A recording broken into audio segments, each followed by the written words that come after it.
मराठा आरक्षणावरून शरद पवारांनी महायुती सरकारवर निशाणा साधला। आरक्षणासाठी 2 समित्यांची आवश्यकता नव्हती असं शरद पवारांनी म्हटलंय। तर सरकारला प्रश्न सोडवायचा नाही तर वाढवायचा आहे। आरक्षणात प्रश्न योग्य पद्धतीने हाताळणं गरजेचं आहे, अन्यथा राज्याची सामाजिक वीण तुटेल, विस्कळीत होईल असं शरद पवार यांनी म्हटलंय।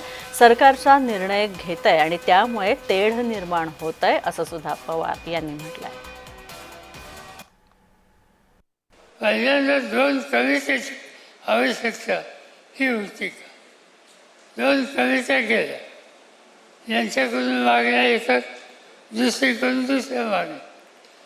याचा अर्थ आत्ताचं राज्य सरकार यांना प्रश्न सोडवायचा का सोडवायचा नाही, कर्तृत्व वाजवायची, अशीच चित्र आज या ठिकाणी बघायला मिळते।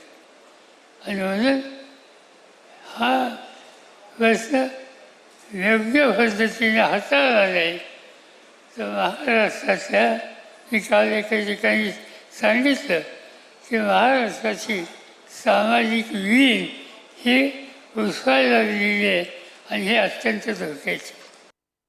आज महाराष्ट्रामध्ये त्या संबंधीची मागणी बंजारा समाजातून, विहिरे यांच्यामधून सुरू झालेली। आणि दुसऱ्या बाजूला आदिवासी समाजात त्यांचं शिक्षण मलाही मिळतं आणि त्यांची भूमिका काही झालं तर चालेल, पण आदिवासीच्या कोट्यात हात घालू नका। याचा अर्थ राज्य सरकार निर्णय असे घेतात की त्यांनी कर्तृत्ववादी समाजामध्ये विभागणी होईल आणि नेमकी ते स्थिती आज या ठिकाणी दिसते।